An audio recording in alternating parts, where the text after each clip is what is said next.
Bonjour et bienvenue dans Entre deux vies et cette série intitulée Sportifs et entrepreneurs, l'émission qui te raconte les histoires inspirantes d'athlètes qui basculent du terrain à l'entrepreneuriat. Je suis Delphine Pichard, fondatrice d'Entre deux Sports, coach professionnel, accompagnatrice de la performance humaine et des transitions professionnelles. Chaque mois, durant l'année 2026, je vais te partager une conversation authentique et sincère que j'ai eue avec un sportif entrepreneur. Nous parlons de son parcours, de ses enjeux et de ses choix, et nous faisons des parallèles entre la haute performance sportive et la vie d'entrepreneur. Bonne écoute! Bonjour Inde! Bonjour Delphine! Merci d'être là avec moi pour cette interview.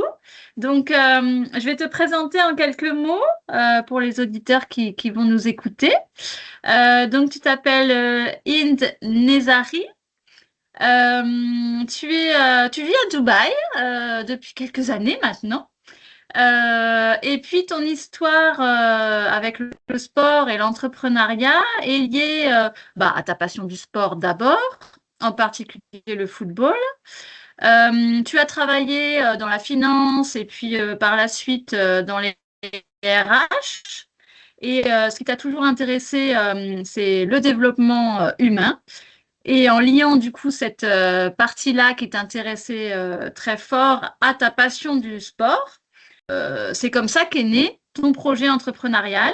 En étant passé par du conseil en management du sport, avec quand même une petite expérience non négligeable dont peut-être tu nous parleras. Mais donc, du coup, ça a conforté ton idée et ça t'a permis de créer ce nouveau projet. Donc, un projet que tu mènes en association puisque tu es cofondatrice. Et c'est un projet qui consiste à donner une scène professionnelle à ce qu'on appelle le football en cage ou le cage football.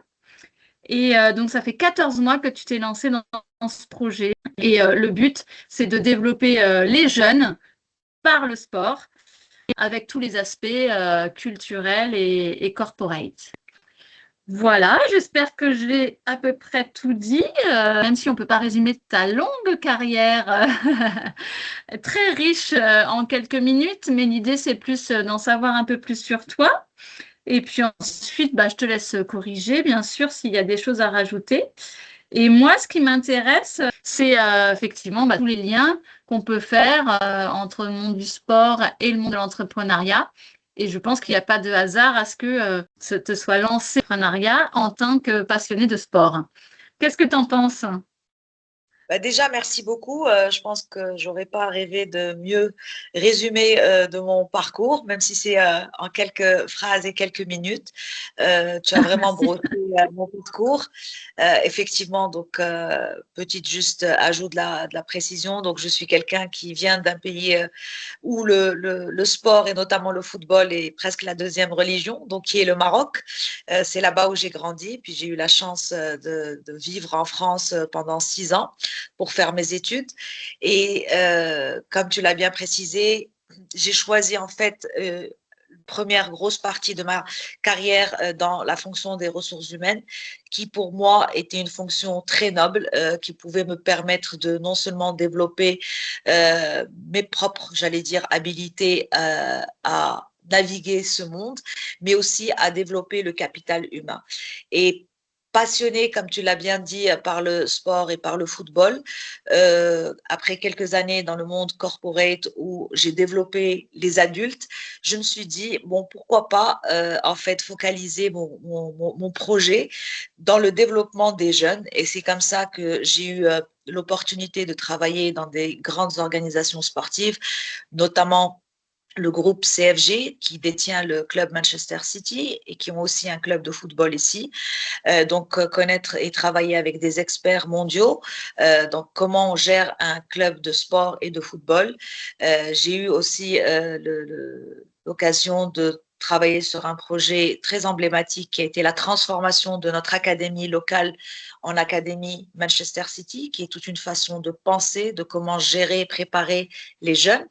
Et mon focus était essentiellement sur comment préparer ces jeunes qu'on prenait entre l'âge de 12 à 15 ans à devenir des athlètes complets. Donc, bien sûr, ma partie n'était pas la partie technique. Ça, c'était notamment les coachs qui s'en occupaient.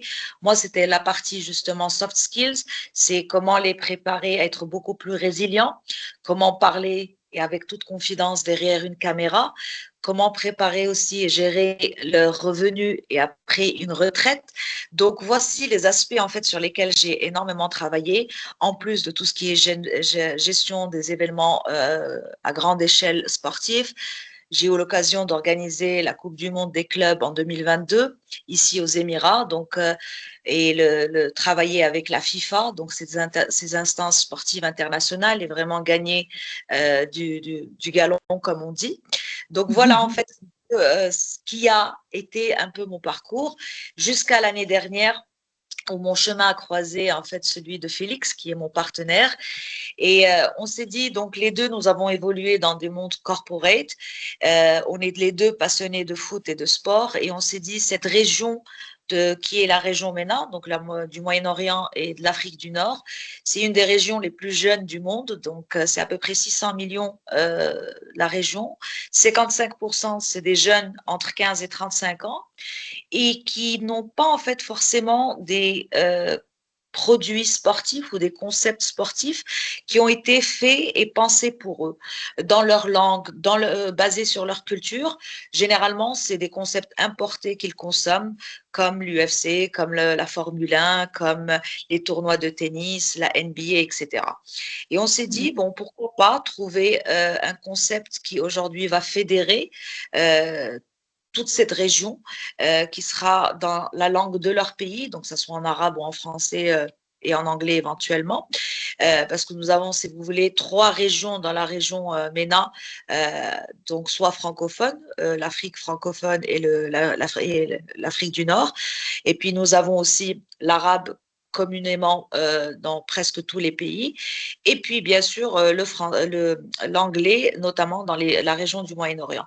Et c'est là, on s'est dit, voilà, créer en fait, et on a choisi un nom qui pourrait faire résonance dans presque toutes les langues, si ce n'est pas toutes les langues. Et donc, on a choisi comme nom de projet Phénoména. Donc, Phénoména, c'est football in MENA, et ça résonne comme phénomène. Et si vous le traduisez en arabe, en espagnol, en français ou en anglais, ça donne toujours la même consonance. Et en plus, si vous ajoutez un L, ça fait en plus phénoménal. Donc, c'était un jeu de mots, mais aussi un mot qui représentait ce qu'on voulait vraiment faire. Et comme tu l'as bien précisé en introduction, le projet en soi, c'est vraiment donner une scène professionnelle à un type de football qui a été joué depuis des décennies par même les plus grands, Pelé, Maradona et tant d'autres, mais qui n'a jamais en fait eu une plateforme professionnelle. Donc chaque garçon de quartier, chaque fille de quartier a pu jouer au foot entre deux murs, mettre des chaussures comme goal, etc. Mais ça n'a jamais eu une scène en fait professionnelle. Et c'est là où on s'est dit, ben, pourquoi pas en fait en faire une ligue professionnelle à travers la région de Mela. Ouais, chouette. Et du coup, je faisais le lien avec le podcast hein, pour lequel du coup on s'entretient toutes les deux aujourd'hui, donc qui s'intitule Entre deux vies pour une série particulière que j'ai appelée Sportif et entrepreneur.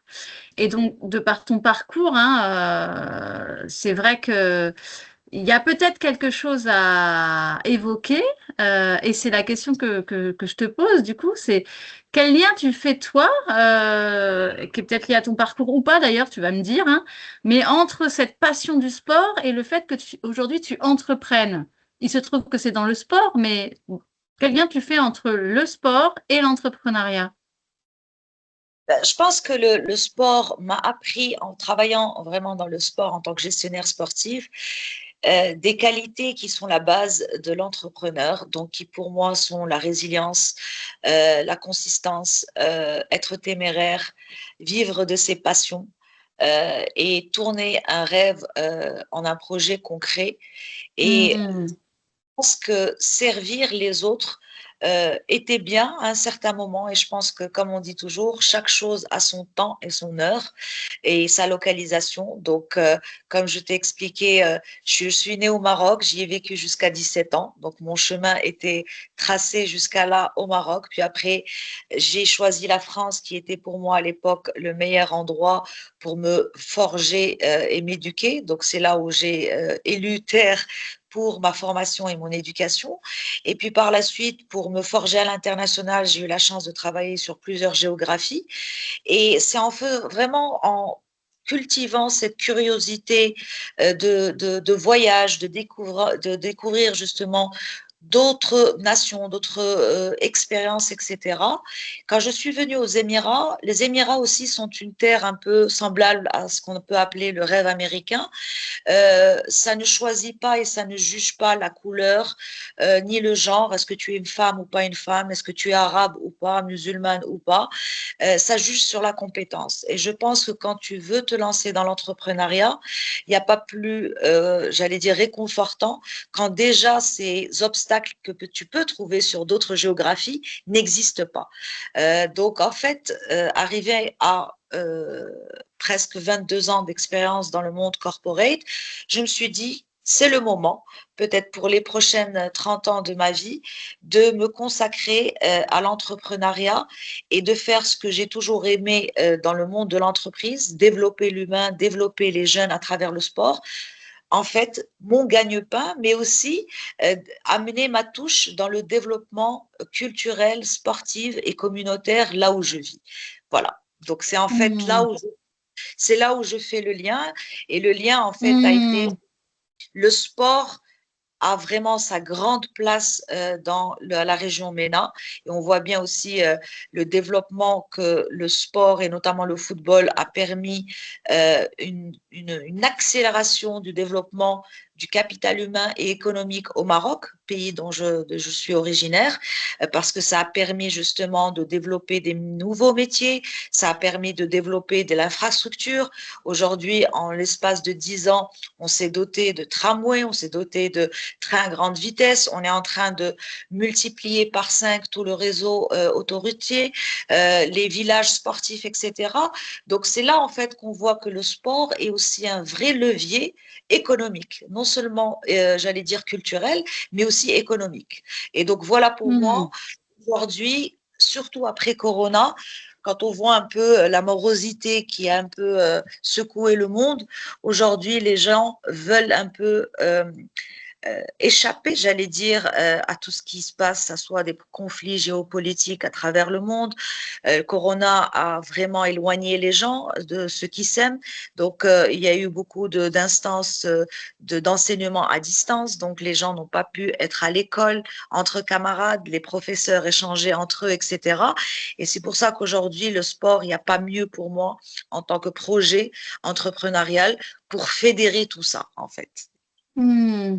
Oui, ça m'a interpellée là quand tu as dit, je me suis dit que j'avais assez servi les autres et en même temps, moi, j'y voyais un lien. Je rebondis sur ce terme-là et je voyais un lien avec le fait de pratiquer un sport et notamment le football ou un sport collectif. Il y a cette notion-là de servir les autres quand on est dans du corporate, comme tu dis. Et en même temps, dans l'entrepreneuriat aujourd'hui, avec le projet que tu mènes, l'idée, c'est de servir les jeunes quand même aussi. C'est à ton compte, mais tu es toujours dans le fait de garder ces valeurs-là qui sont potentiellement effectivement issues du sport quand même, qui font partie de toi et de ta passion du sport et sur laquelle tu peux, des valeurs sur lesquelles tu peux t'appuyer et qui t'animent toujours aujourd'hui avec ce projet au service des jeunes. Qu'est-ce que tu en Effectivement. penses? Effectivement, parce que encore pour revenir à cette région qui est en plein essor et développement, et on sait que presque, donc statistiquement parlant, la région MENA produit presque 40% des joueurs à l'international sur toute la plateforme mondiale du football. Donc on sait combien aujourd'hui il est très important que ces jeunes tous puissent avoir aussi l'opportunité de montrer leur talent et de briller. Malheureusement, le chemin n'est pas facile et c'est pour ça qu'une ligue comme la nôtre et comme Phenomena va permettre justement à ces jeunes qui viennent de un de ces 22 pays de la région MENA de rejoindre notre ligue, de venir jouer 1 ou 2 saisons et on va bien sûr les développer, les coacher et en fait être beaucoup plus visible sur la scène internationale parce que notre produit, en fait, à l'instar des autres, j'allais dire, types de football, c'est un football qui va être en fait broadcasté sur des plateformes de social media comme TikTok, comme YouTube, comme Instagram, etc. Donc, ils seront vus et beaucoup plus vus à l'échelle internationale et donc beaucoup plus repérables par des académies et des types de clubs de football traditionnels. Donc, bien sûr, je reviens à ce que tu viens de dire. Mon but, bien sûr, n'est pas un but individualistique, mais bien c'est vraiment donner et aider encore plus ces jeunes pour pouvoir arriver à leurs propres rêves. Et en fait, un enfant qui arrive à signer un contrat est pour moi déjà là l'accomplissement de mon rêve. C'est pouvoir donner autant d'opportunités que je puisse à ces jeunes-là. Et il y a une autre chose qui m'a interpellée aussi sur laquelle j'aimerais rebondir, c'est quand tu parlais justement des valeurs du sport dans ta carrière, dans le sport en particulier, avec la dimension de voyage, comment? De curiosité, de développement, justement en termes d'approche culturelle aussi, multiculturelle.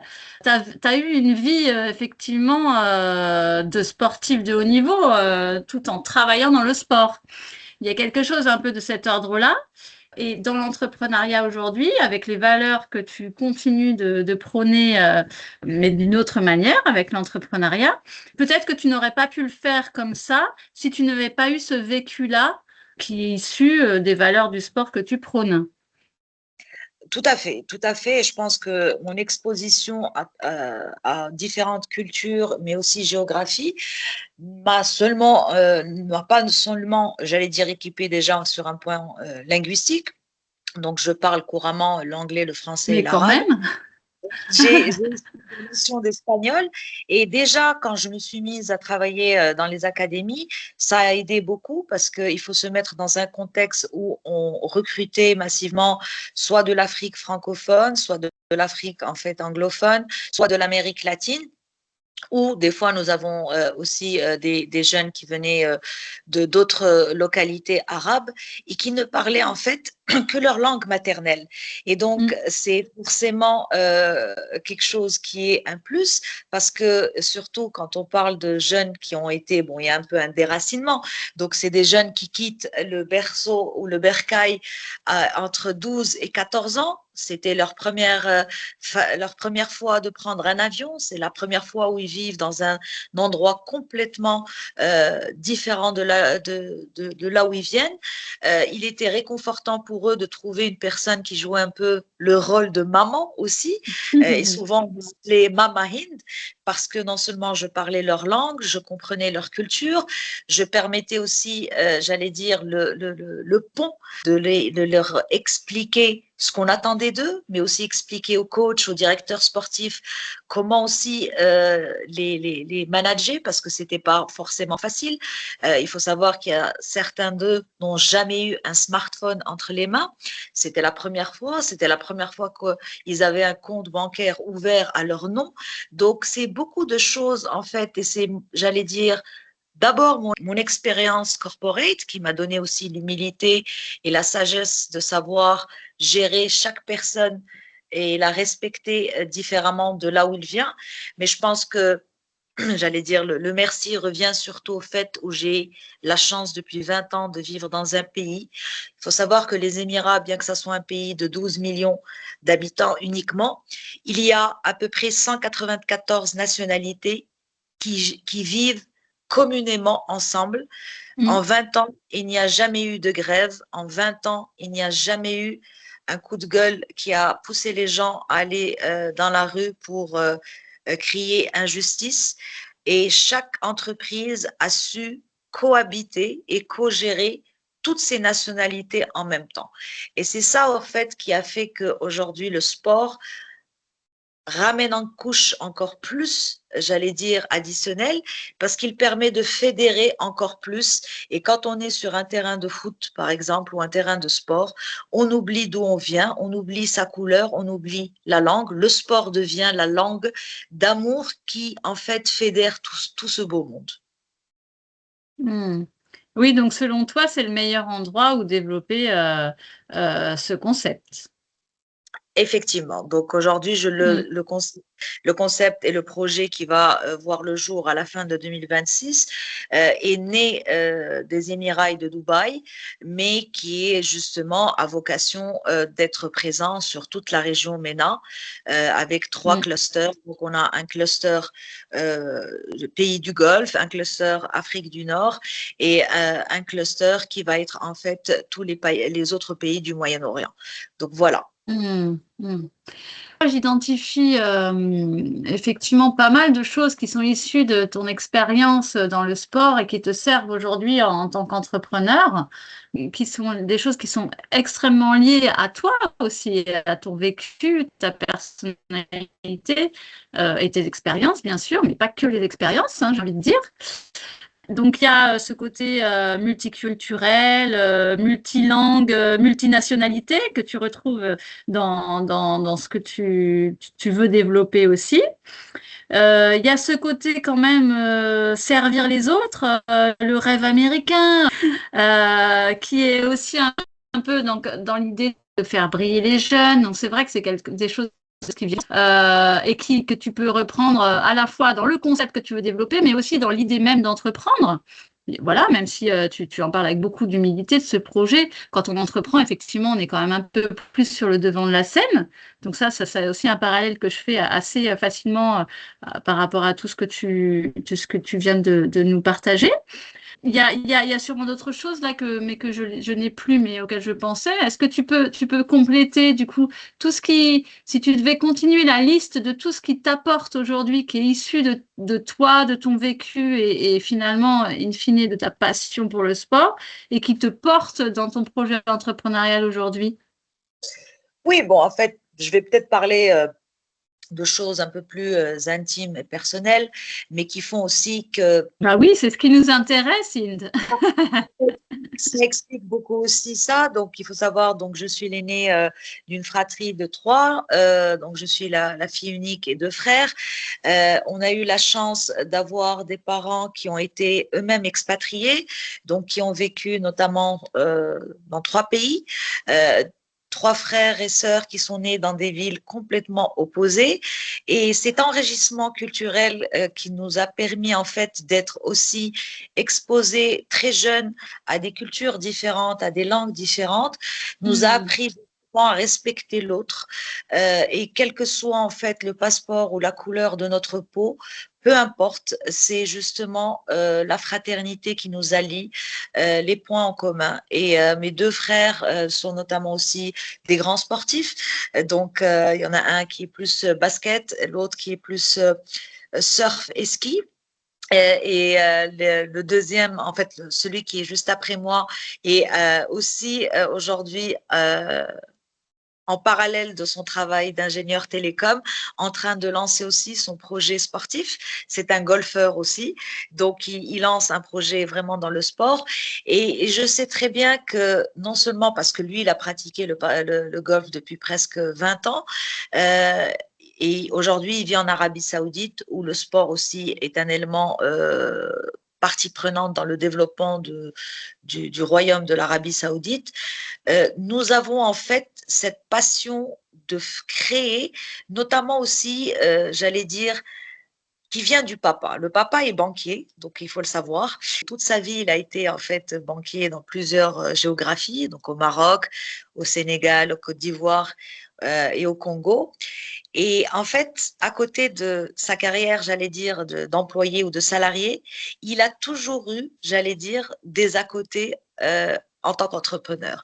Il a fait beaucoup d'immobilier, donc il a acheté des biens revendus, puis il a fait presque 15 ans d'agriculture.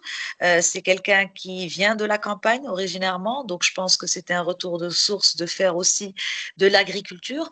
Donc en fait, je pense que ça, inconsciemment, ça a forgé aussi notre esprit, qui aujourd'hui, trois frères et sœurs, j'ai 50 ans, celui qui est juste après moi en a 47 et le tout jeune en a 34. Les trois, nous avons bercé dans ce co-milieu d'être employés, mais aussi de penser à l'entrepreneuriat. Et donc, les trois, Hmm. l'heure où je vous parle, on est aussi soit dans le début de l'aventure dans l'entrepreneuriat où nous avons déjà commencé, donc c'est soit de la gestion de Airbnb, soit c'est acheter des biens immobiliers, de les retaper et de les revendre. Et donc, c'est pour ça que je voulais partager un peu cet aspect personnel qui forcément a joué dans la façon avec laquelle je vois l'entrepreneuriat. Donc, c'est pas forcément lié au sport, mais c'est une partie de mon enfance et de notre enfance qui a fait que l'entrepreneuriat était une continuité un peu normale de ce que nous devions faire après Hmm. le monde Mais du c'est ce que j'allais bureau. te demander justement. Tu dis c'est pas forcément lié au sport, mais j'allais te demander justement par curiosité, du coup, quelle était la place du sport dans votre vie, dans celle de ton papa en particulier? Le Il en papa, était quoi pour le sport? Hmm. ah bah, le papa, déjà, il nous a initiés, bon, vu que tu as bien compris que avec le troisième frère, le plus jeune frère, j'ai une grande différence. Nous avons 17 ans de différence, donc j'ai jamais vraiment vécu avec lui. Par contre, avec mon frère, on a 3 ans et demi à peu près de différence. Le papa nous a très vite mis au tennis, sport qu'il jouait. Mhm. Très jeune. Donc moi, je me rappelle, je pense, devais avoir 5, 6 ans et mon petit frère, il devait avoir 3 ans. Nous avons commencé à jouer au tennis. Donc le tennis a été présent vraiment pendant presque 14 ans de ma vie, où je jouais régulièrement 2 à 3 fois par semaine. Donc, le Hmm. sport était vraiment présent. Puis après, la famille paternelle, c'est une famille qui est vraiment fanatique du football. Donc, qui, je me rappelle, avaient leurs idoles. La chambre de mes plus jeunes oncles était complètement feutrée des posters des joueurs, etc. Donc, nous avons toujours bercé, j'allais dire, dans le monde du sport. Et puis après, on a fait des choix. Moi aussi, bon, j'ai d'autres passions. Donc, je suis plongeuse professionnelle. Je suis aussi motarde. Donc, j'aime bien un peu les sports extrêmes qui me permettent aussi de me ressourcer.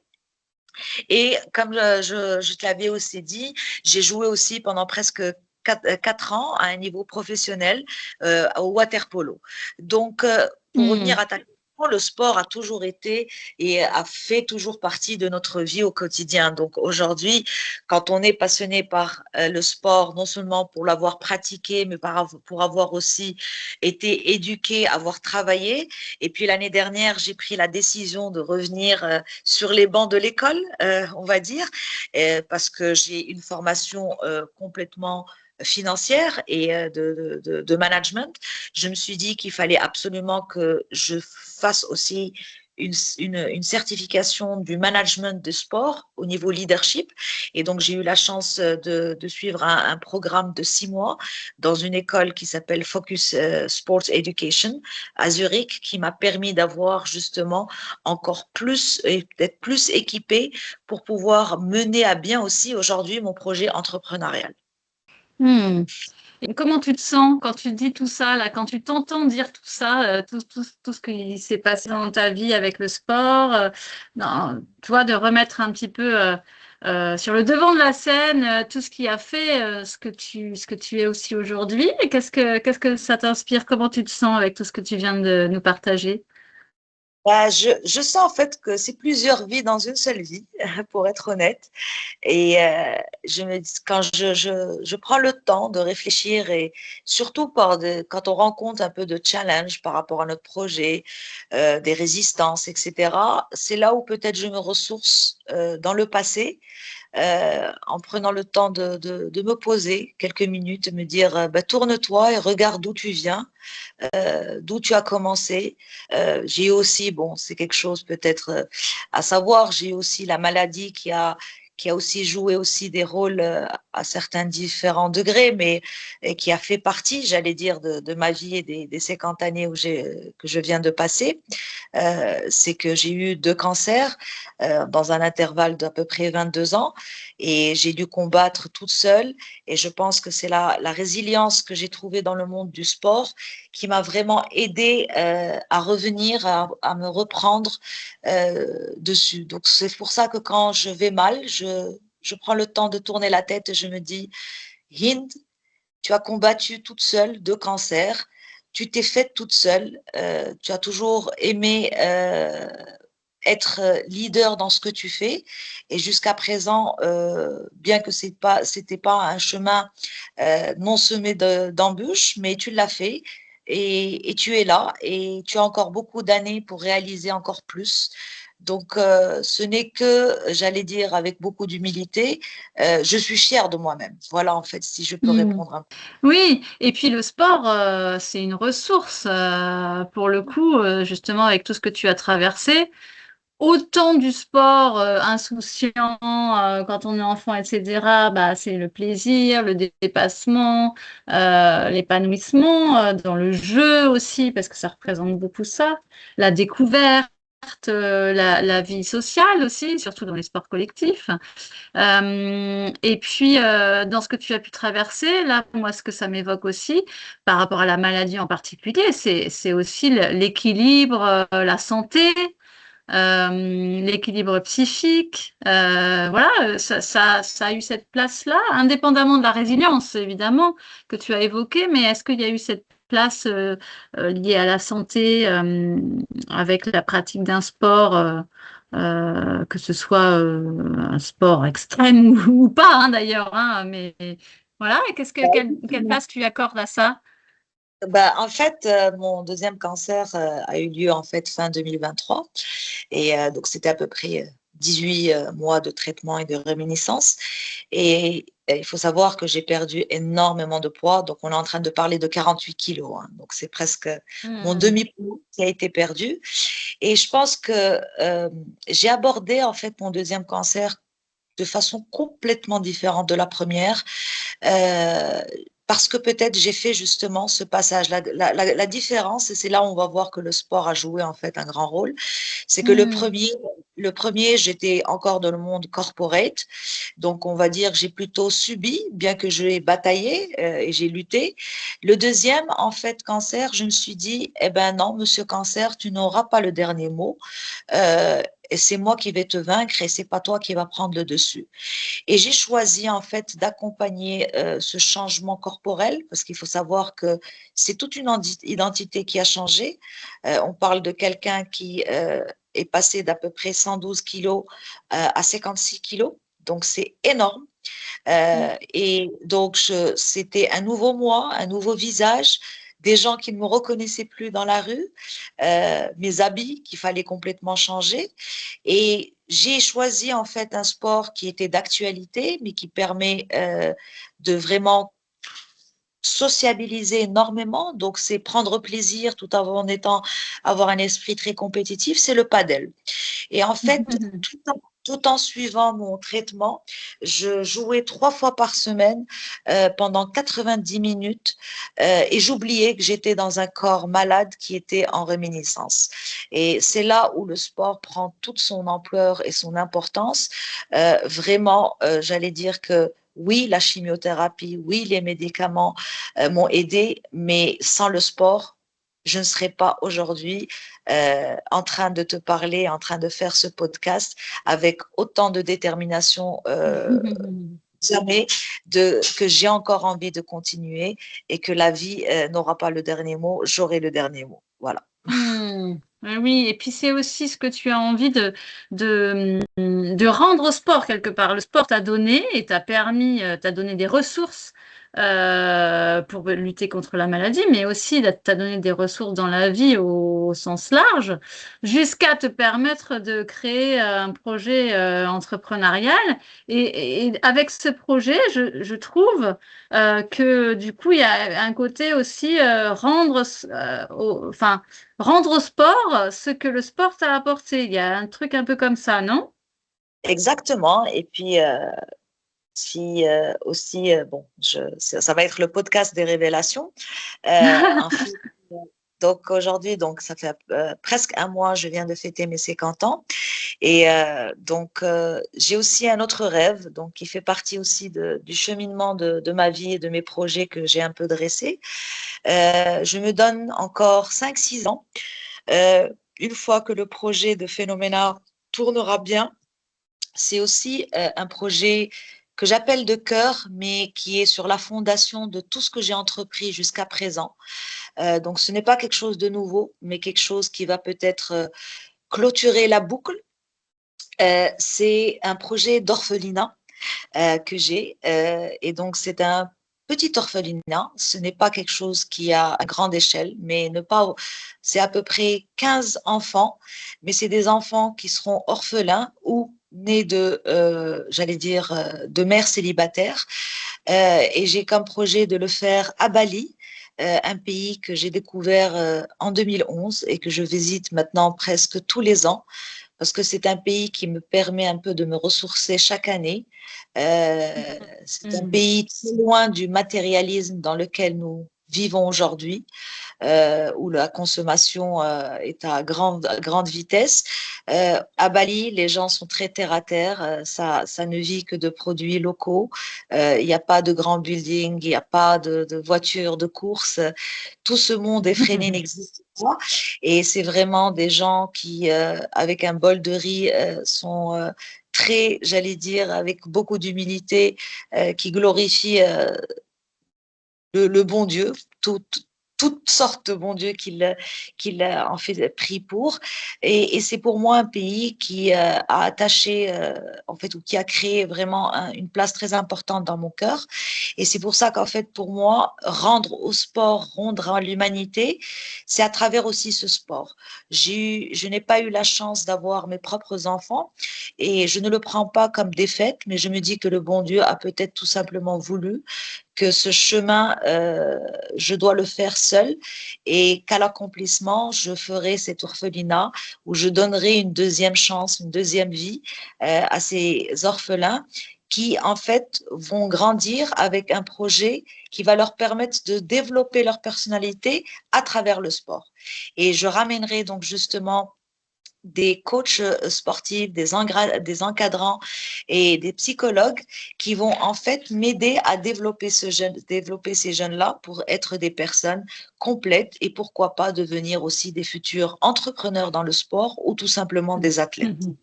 Voilà en fait Mhm. boucler Oui, ou des la... entrepreneurs même en dehors du sport. Voilà. Ouais, ouais, ouais. Non, c'est très joli, c'est très poétique de voir quelque part, de voir l'entrepreneuriat comme l'accomplissement d'un rêve. Il y a quelque chose de comme ça, non? Effectivement, et donc la finalité, j'allais dire, de Phénoména, bon, bien sûr, en fait, elle est pécuniaire dans le sens où j'ai toujours besoin de vivre et de faire vivre ce que j'aime le plus. Mais la finalité est plus de me permettre financièrement de vraiment construire ce projet j'allais dire, de fin de vie ou de carrière de travail parce que j'aimerais en fait vraiment finir mes jours dans cet orphelinat qui pour moi serait le sommet de ma sérénité, si tu veux. Hmm. Ah, c'est touchant, hein? Bah, ça vient du cœur. Donc, je pense que les auditeurs auront à découvrir beaucoup de facettes de la personnalité de Hind, beaucoup de projets. Bon, et c'est pour ça que je te dis, j'ai plusieurs vies en une seule vie. Hmm. Et puis, tu as plusieurs rêves que tu accomplis en parallèle hein, ou qui s'enchaînent. Enfin, voilà, on est obligé de faire des choix dans la vie, mais l'important, c'est de savoir qu'on est guidé et de poursuivre ces rêves-là, peu importe le temps que ça prend de les réaliser, mais d'en avoir déjà, c'est hyper important. Effectivement. Et puis, je pense que chaque chose en son temps, en son heure et en sa géographie. Donc, il faut pas presser les choses, même si on vit dans un monde stressant. Voilà. Mais c'est aussi ça le sport, hein, et en particulier par rapport à ce qu'on évoque avec ton projet de faire émerger, de faire briller des sportifs. Je pense que les sportifs, quand ils pratiquent un sport, il y a toujours un rêve derrière qui les guide aussi. Et le sport en lui-même, c'est un peu une vie rêvée. Quand on peut faire du sport, c'est génial. Quand on fait du sport, c'est pour pouvoir faire autre chose. Enfin, il y a quelque chose de hyper valeureux dans le sport. Bah, effectivement, et je pense que tout le monde, en fait, il n'y a pas quelqu'un qui a vu la Coupe du Monde de 2026 qui oubliera bien sûr toutes les bavures, et c'est pas le sujet, mais qui n'oubliera pas des moments clés qui ont marqué l'histoire, qui, à travers des équipes qui n'ont jamais participé à aucune Coupe du Monde de foot, ont participé cette année et qui, le fait d'avoir participé, ont fait découvrir le nom de leur pays au reste du monde. Quand je pense à Curaçao, donc petite île en face du Venezuela, moi-même personnellement, je ne savais même pas que ça existait. À travers les passions, j'ai su que ça existait. Nous tous, nous avons suivi avec beaucoup d'émoi euh, l'histoire fantastique de ce gardien de but qui vient du Cap-Vert, donc petite île presque microscopique en Afrique, qui uniquement Ouais. qui était en fait menuisier et qui arrivait à peine à joindre les deux bouts, qui n'était devenu en fait footballeur amateur qu'à l'âge de 26 ans et qui à 41 ans participe pour la première fois à la Coupe du Monde et qui a tellement ému la planète parce que premièrement, de vue de son âge, comme quoi le sport n'a pas de limite, n'a pas d'âge et il a bien montré, bien qu'il soit une personne complètement inconnue, si on le compare à Cristiano Ronaldo a 41 ans, mais c'est déjà une, une figure publique. Lui, personne ne le connaissait. Et il a pu stopper des balles de grands joueurs professionnels et de grandes équipes.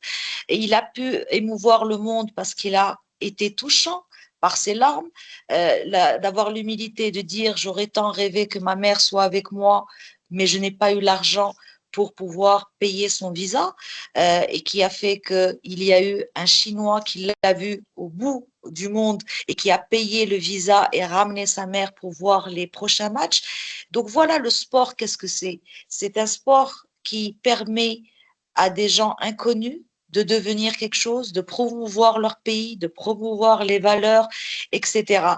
Et aujourd'hui, statistiquement, depuis la Coupe du Monde, il y a une demande exponentielle de visites et de vols pour aller visiter le Cap-Vert et Curaçao.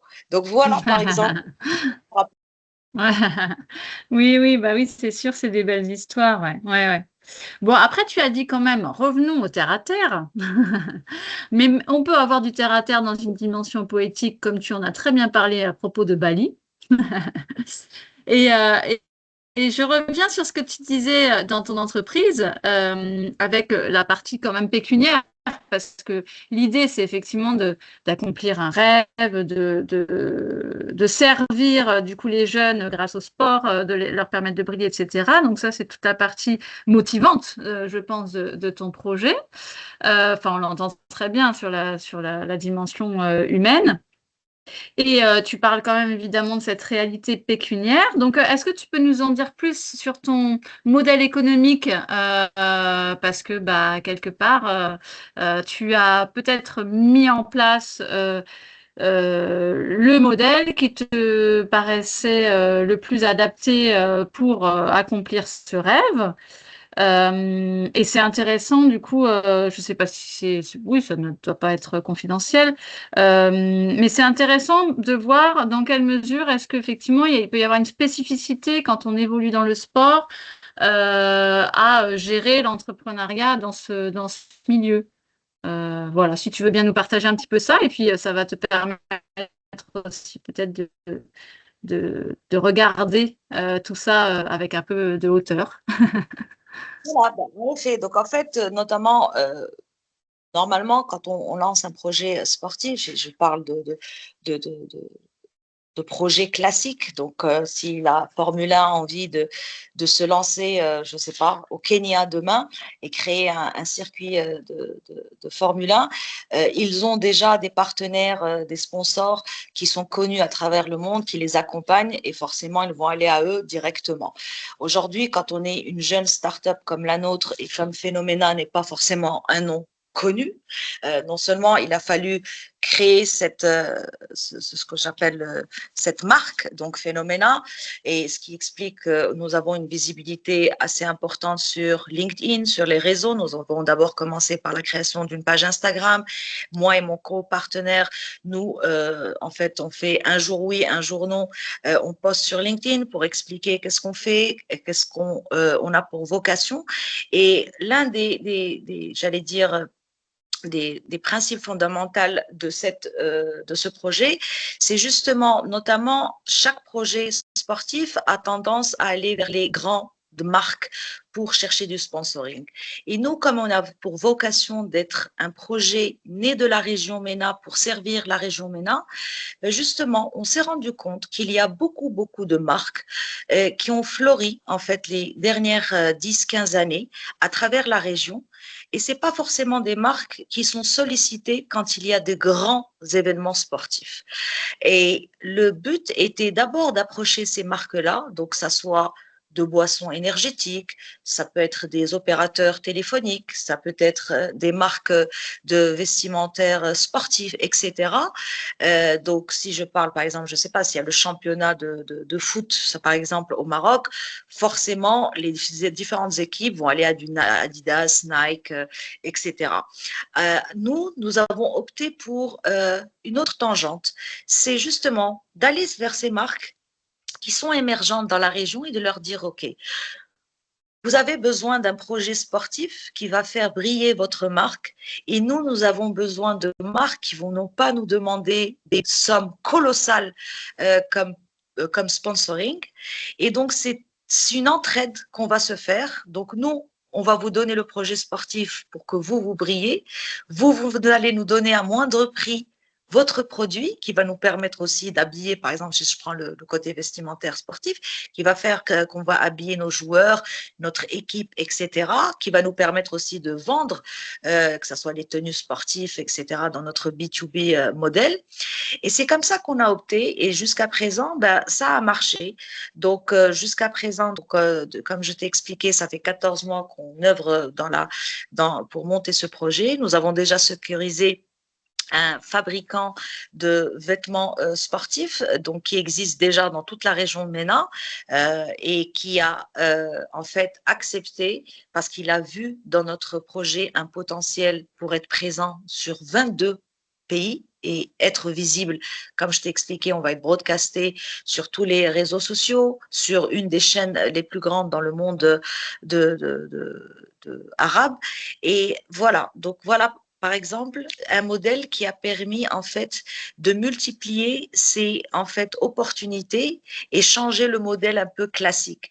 Nous avons aussi approché des marques, par exemple, même si elles sont globales, mais généralement les gens vont dans des très grandes en fait structures internationales.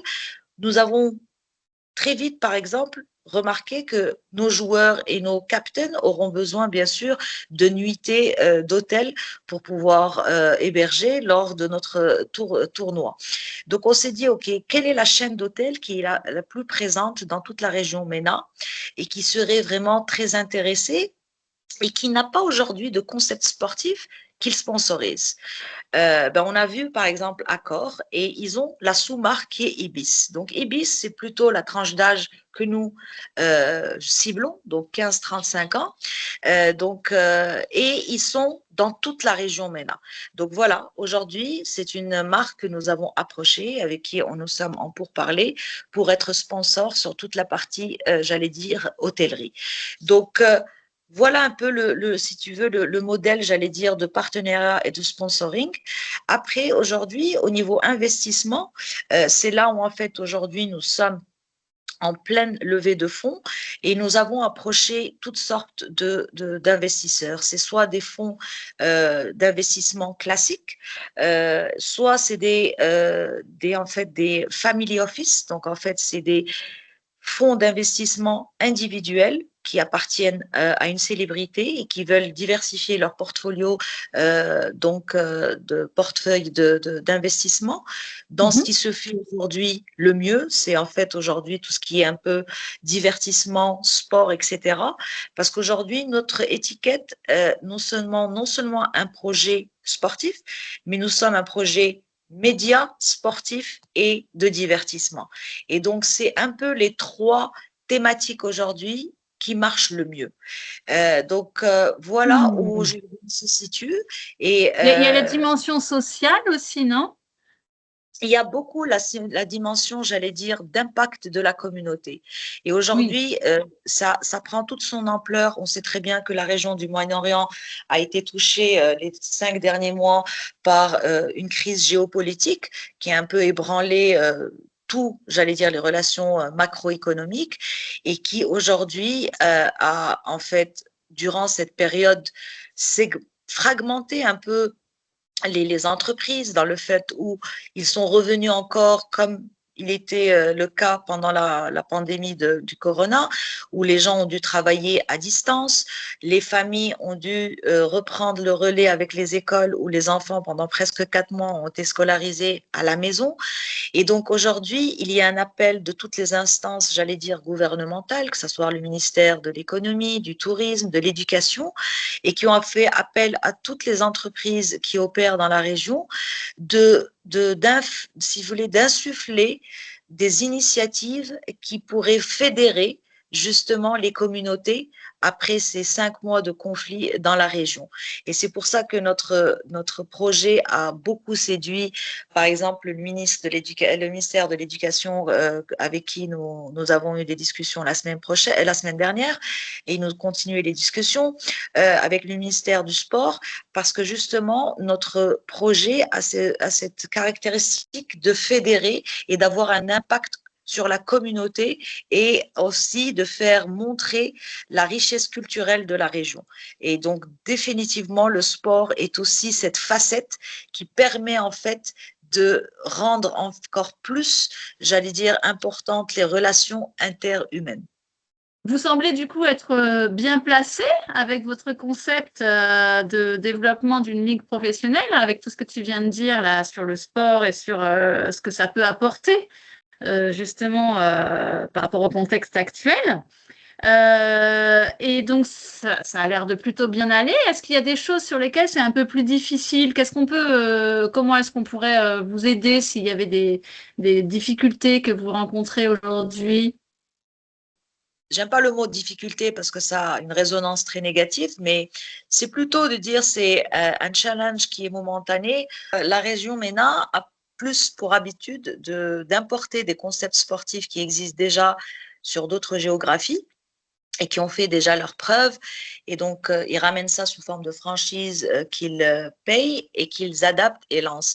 Et donc, en fait, la difficulté un peu pour nous, le challenge, c'est vraiment de les convaincre qu'en fait, investir dans des concepts qui sont créés de la région MENA pour la région MENA sur la base de ce qu'a besoin la région MENA, c'est ce qui va être le plus adapté comme modèle. Et aujourd'hui, depuis la guerre ou depuis l'après-guerre, il y a eu ce changement de position. Ils voient vraiment qu'il est très important parce que c'est comme ça qu'ils vont fédérer encore plus les communautés, ressouder en fait les gens entre eux, c'est d'avoir des choses qui sont vraiment créées dans la région. Et donc, c'est vraiment ces investisseurs que nous devons convaincre encore plus, ainsi que les partenaires internationaux, que la région, bien qu'elle soit un peu tumultueuse, elle reste stable, elle reste une région à fort potentiel pour le lancement de projets sportifs de la région pour le reste du monde.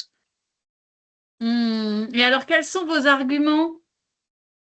Ben, les arguments, comme je disais, déjà, c'est une décision qui a été prise collégialement, notamment dans les grands pays comme l'Arabie saoudite ou le Moyen-Orient, où ils ont décidé depuis presque 3 mois, d'arrêter tout investissement dans des concepts internationaux et de promouvoir toutes les initiatives régionales qui sont créées de la région. Donc ça, c'est quelque chose vraiment qui nous a réconfortés. Donc c'est pour ça que nous avons besoin d'asseoir beaucoup plus. Et comme on dit, il faut toujours un premier. Et dès qu'on aura un premier investisseur sur le tour de table, je sais que ça va créer un effet de ricochet. Donc là, avec la fin de la Coupe du Monde, on se donne à peu près 2-3 semaines. Les gens sont partis en vacances et en même temps, on continue vraiment à taper à toutes les portes. Et on se dit que d'ici août, justement, il y aura un regain et d'appétit pour reprendre les décisions vraiment à un rythme beaucoup plus soutenu, parce que les rentrées scolaires et les rentrées, j'allais dire, professionnelles se font la 3e semaine de août. Tu disais qu'il fallait les convaincre, hein. Alors, qu'est-ce qui te manque, qu'est-ce qu'il vous manque pour réussir à les convaincre ou à convaincre ce premier investisseur?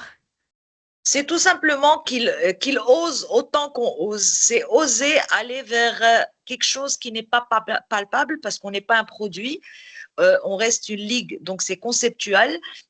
Et tant qu'il n'y a pas, en fait, j'allais dire, la ligue qui commence, ce n'est pas palpable pour eux. Et c'est pour ça qu'on s'est dit, en fait, il y a à peu près 3 semaines, au lieu d'attendre jusqu'à fin 2026, qui est la date de notre lancement de notre ligue, certainement au mois de septembre, quand les gens auront repris le travail, ou la rentrée scolaire sera faite, c'est de créer, en fait, une journée qui sera, si tu veux, une journée qui sera, si vous voulez, en partenariat avec un grand opérateur ici, une grande marque, pour faire un projet communautaire où on invitera justement ces investisseurs hésitants, ces marques hésitantes, etc., pour voir une mini-version de la Ligue en une seule soirée.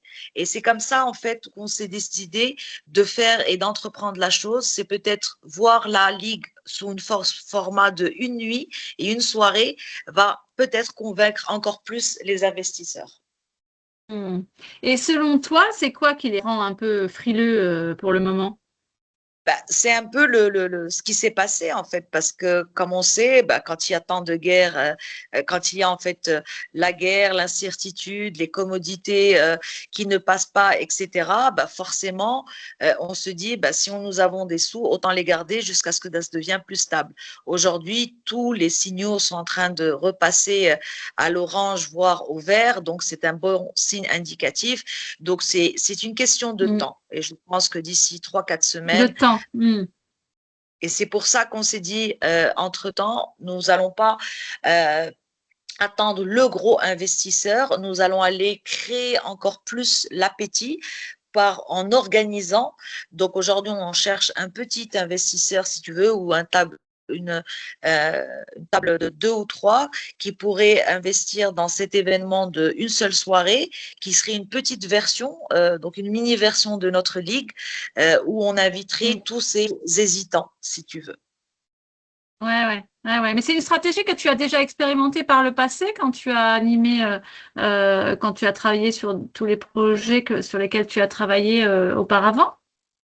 Oui, dans le sens oui et non, dans le sens, bon, je travaille avec des clubs qui avaient quand même des décennies d'existence, donc en fait, c'était beaucoup plus facile. Quand on transforme une académie locale en Manchester City, tu as déjà une marque qui a déjà 100 ans d'existence, donc tu n'as plus à justifier qu'est-ce que c'est Manchester City. Donc forcément, toute personne voulait venir travailler avec nous, toute personne talentueuse voulait venir jouer avec nous, donc c'était beaucoup plus facile.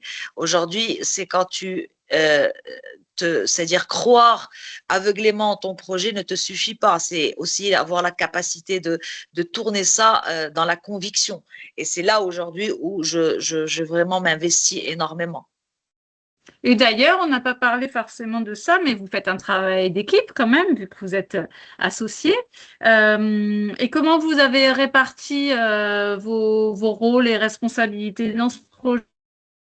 Donc voilà, donc on est principalement deux cofondateurs. En fait, on a un cofondateur donc qui est Félix. Donc lui, il joue le rôle de quelque part de CEO, donc et qui a une vision en fait un peu stratégique, mais aussi vue d'hélicoptère, qui se focalise beaucoup sur tout ce qui est la levée de fonds. Donc moi, en tant que cofondatrice, du fait que j'ai beaucoup travaillé aussi dans le milieu sportif, donc j'ai énormément de contacts, notamment avec les instances gouvernementales, avec les marques. Donc c'est pour ça que moi, je m'occupe beaucoup plus du volet partenariat, sponsoring, de la partie aussi j'allais dire relations institutionnelles.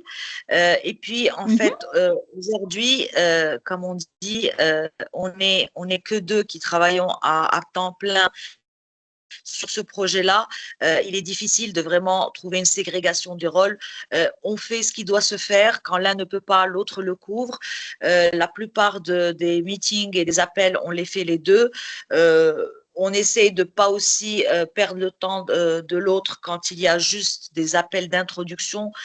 L'un de nous le fait et quand on sent qu'il y a vraiment l'autre partie a mordu à l'hameçon, c'est là où l'autre est invité aussi pour compléter la table.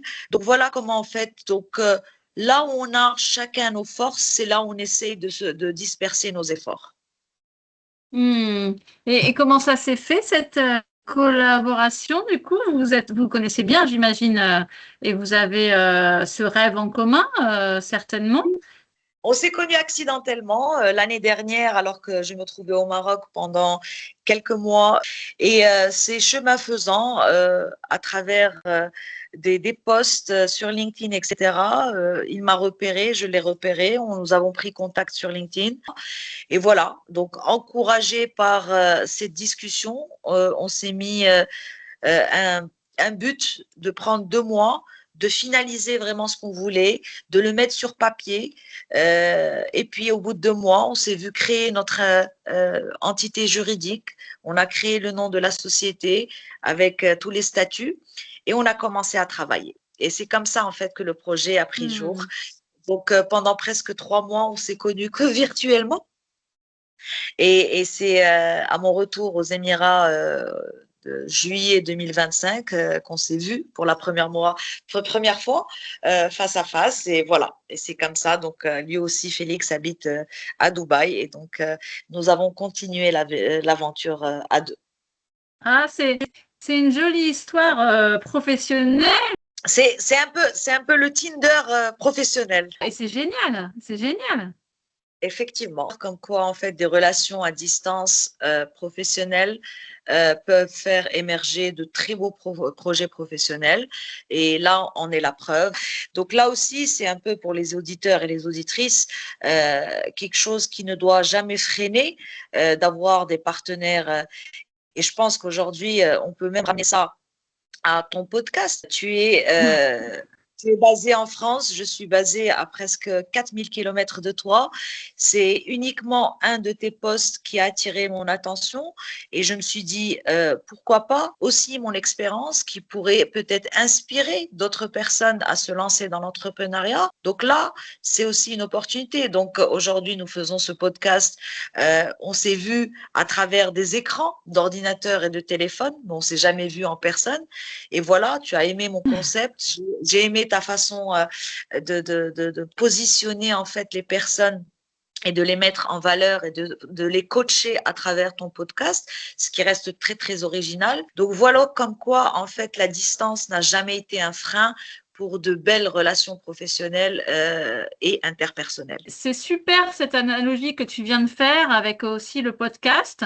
C'est toujours hyper enrichissant de rencontrer les personnes qui se présentent sur notre chemin, de faire confiance à son intuition et de faire confiance à la vie, en fait, au sens large, pour réaliser nos rêves. Ah, tout à fait. Je ne pourrais contredire ce que tu viens de dire dans le sens où chaque chose que j'ai entrepris dans ma vie a été principalement, j'allais dire, guidée par mon intuition. Mon rêve est devant moi, ma passion m'alimente, mais je reste très ouverte à ce qui s'offre à moi tous les jours, si je peux résumer un peu ce que tu viens de dire. Mmh.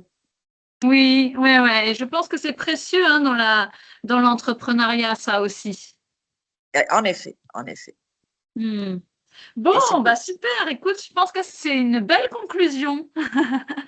pense que j'aurais pas pu la finir sur une meilleure note que ça, sur une Ah, note d'amour et d'ouverture à tout ce qui vient sur notre chemin. mmh. Bon, c'est chouette. Comment c'était pour toi? Est-ce que tu as passé un bon moment? Vraiment très, très agréable. Je me demandais si on allait vraiment trouver de quoi meubler 1 heure et demie. Je pense qu'on l'a meublé et vraiment beaucoup. C'était vraiment hyper riche, tout ce qu'on a pu partager et que c'était surtout très précieux, un peu comme des pierres précieuses, tu vois, dont on prend soin, qui brillent, mais qu'il faut quand même manipuler avec soin. Voilà, c'est à la fois fort, puissant et fragile, mais d'une valeur inestimable. Effectivement, effectivement. Bon, bah, Inde, un grand merci pour cette séquence d'enregistrement, à la fois pour ta disponibilité, mais aussi pour la richesse de tout ce que tu nous as partagé. Un grand merci. Je te dis au revoir et à très bientôt. Merci à toi aussi, Delphine, pour cette opportunité qui m'a permis aussi de retracer mon chemin et de voir que j'ai beaucoup parcouru et que beaucoup de rêves m'attendent encore. Merci encore à toi et aux auditeurs et aux auditrices. Merci beaucoup. Ciao, ciao. Bye. Ainsi se termine l'épisode d'Entre-deux-vies, sportif et entrepreneur. J'espère que l'histoire de notre invité vous a apporté une perspective nouvelle sur la puissance des valeurs sportives et leur application dans l'entrepreneuriat. Que vous soyez athlète en reconversion ou dirigeant, souhaitant insuffler une culture de performance globale dans vos équipes, mon rôle est de vous offrir cette hauteur de vue et cette clarté stratégique essentielle à votre progression. Pour prendre du recul sur votre parcours et éclairer vos prochaines étapes, je vous invite à visiter mon site entredesport.com. Merci de votre écoute et de votre fidélité. Rendez-vous le mois prochain pour une nouvelle histoire de performance. Pour rester informé de la diffusion des prochains épisodes, plusieurs possibilités. Abonnement à la chaîne YouTube, abonnement à la newsletter d'Entre-deux-Sport via le site internet, abonnement à ma newsletter LinkedIn Entre deux respirations. À bientôt!